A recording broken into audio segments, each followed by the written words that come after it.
A man watches his father try to open a jar at a family dinner. His father's hands shake slightly, and for the first time it takes 2 attempts.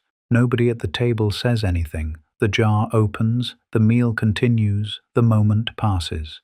But the son saw it, and something shifted in him that he couldn't put back. That's how it usually happens. Not with a diagnosis or a hospital visit or a phone call in the middle of the night. With a jar, with a hesitation on the stairs, with a question asked twice because the first answer didn't stick. The moment you realize your parents are just people is never dramatic. It's almost always quiet, and it changes everything. For the first part of your life, your parents are not people. They are structures. They are the walls of the house, the ground under your feet, the thing that holds the sky up. You don't think of them as having fears or doubts or limitations because they don't show you those things, and even if they did, you wouldn't have the framework to understand them. Your father is strong because that's what fathers are. Your mother knows what to do because that's what mothers do.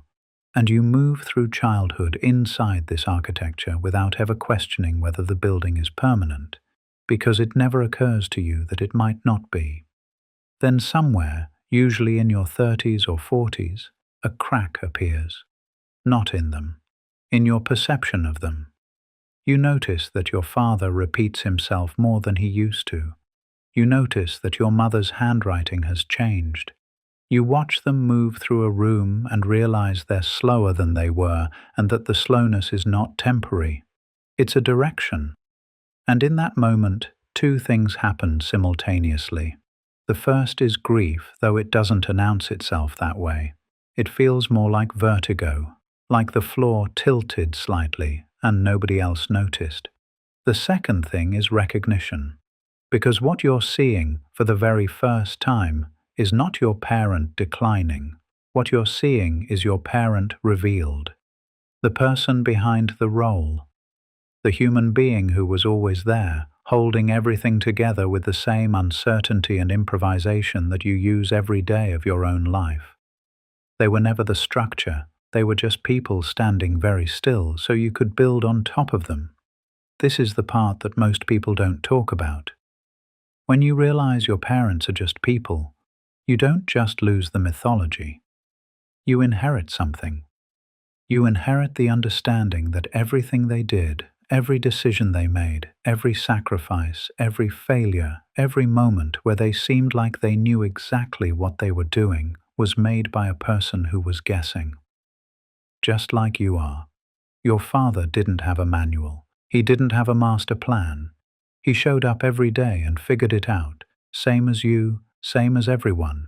And the things you judged him for, the distance, the silence, the times he wasn't there or wasn't enough, those things look different now. Not excusable necessarily, but different, because now you know what it costs to hold a family together while pretending you know what you're doing. You've been paying that cost yourself for years. There's something else that happens in this shift, and it's harder to name. When the mythology falls away, when your parents become people in your eyes, you also lose the last layer of protection between yourself and your own mortality. Because as long as your parents are the structure, you're still the child. You're still downstream. You're still, in some fundamental sense, being held. But when you look at your father and see a man instead of a monument, you also see your own future. You see the hands that will shake, the stares that will slow you down, the questions you'll ask twice. You see the jar you won't be able to open, and that's not a comfortable thing to see. But it might be the most important thing you'll ever look at, because it's the truth. The version where your parents were invincible and your own aging was theoretical and death was something that happened to other people's families. That version was always a story. A useful one maybe, a comforting one, but a story. And at some point, every man has to set the story down and look at what's actually there. And what's actually there, if you can stand to look at it long enough, is something unexpected. What's there is tenderness. Because once the mythology is gone, once you stop seeing your parents as the roles they played and start seeing them as the people who played them, something softens in you. The resentments get quieter. Not because you've decided to forgive anything, but because resentment requires a certain kind of power imbalance to survive. You resent people who have authority over you. You resent people who should have known better. But when you look at your father and see a man who was doing his best with what he had, who was scared more often than he showed, who carried things he never told you about, the resentment doesn't have anywhere to stand anymore. What replaces it isn't forgiveness exactly. It's something closer to recognition. You see yourself in him. You see the same confusion, the same improvisation, the same desperate, quiet competence that you bring to your own life every day. And that recognition, as painful as it is also the closest thing to real connection you may have ever had with him. Seneca wrote once about how we fear death, not because it's painful, but because it's unfamiliar.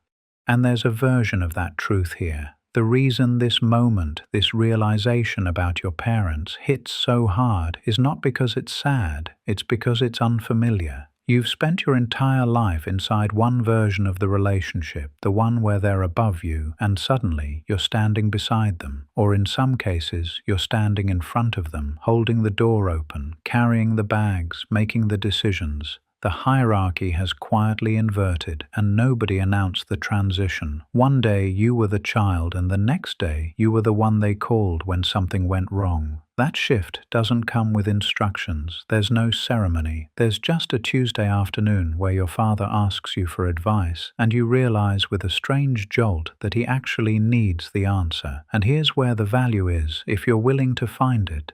Because this moment, this realization, is not just about your parents, it's about you. It's about the way you're living right now today, in the years you have left with them and in the years you have left, period. Because if your parents were just people all along, if they were guessing and improvising and doing their best without a script, then so are you. And so is everyone you know.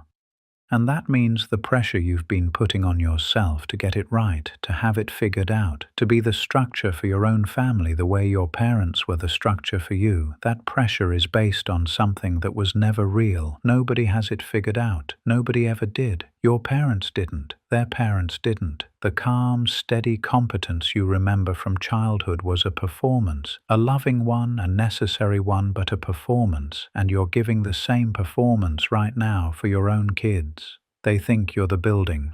You know you're just a person standing very still. There's a practical side to this that doesn't get discussed enough. When you see your parents as people, you also start to understand what they couldn't give you. Not because they were bad parents, because they were limited, the same way you're limited, the same way every human being is limited. Your father couldn't teach you emotional vocabulary because nobody taught him. Your mother couldn't model boundaries she never had.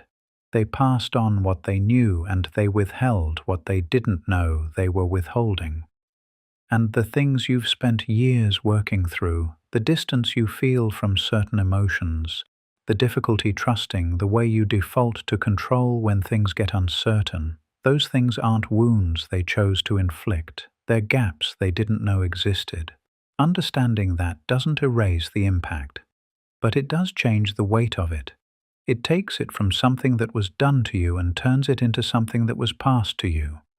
And things that were passed to you can be set down. Things that were done to you feel permanent. The distinction matters more than most people realize. And then there's the part about your own children. Because if you've followed this thought all the way through, you've already arrived at the uncomfortable conclusion. Your kids are going to have this exact same moment about you. They're going to be sitting across from you at a dinner table someday, and they're going to see your hands shake, or your memory skip, or your steps slow down, and the mythology is going to crack for them the same way it cracked for you, and the version of you they'll see underneath it will be exactly this: a man who was guessing, a man who carried more than he showed, a man who loved them in the best way he knew how, which wasn't always the way they needed. You can't control what they'll see when that moment comes, but you can control what's there to be seen, and what you want them to find underneath all the competence and the composure is a man who was honest, a man who was present, a man who didn't wait until it was too late to say the things that mattered. Because that's the version they'll carry. Not the strong one, not the provider, the real one. The question that matters now is what you do with this. And the answer is smaller than you'd expect. Call your father, not to have a deep conversation, not to resolve 30 years of distance, not to say the unsayable thing. Just call him. Ask him something you've never asked. What his first job was like. What he was afraid of at your age. What he would do differently if he could. You might be surprised by the answer, or he might not have one. But the call itself is the point, because the window is open right now. It's open and it's getting smaller, and the things you assume you'll have time to say are the things that most men never say because they keep waiting for the right moment, and the right moment doesn't come. It just passes, quietly, like everything else that matters. That man at the dinner table, watching his father's hands shake around a jar. He didn't say anything that night, nobody did. But he called him the next morning, just to talk about nothing in particular. The weather, the news, the dog, 5 minutes, maybe 7. And when he hung up, he sat in his car for a while and felt something he hadn't felt in years. Not sadness, not grief, something closer to presence. Like he'd been moving so fast for so long that he'd forgotten his parents were still there, still real, still the same people who stood very still so he could build his life on top of them. They're still standing. But not forever. Nobody stands forever. And the man who understands that, who really lets that land, is the man who picks up the phone before it's too late. Not because he has something to say. Because some calls aren't about what you say. They're about what the other person hears, which is just this. You still matter to me. That's all. That's enough.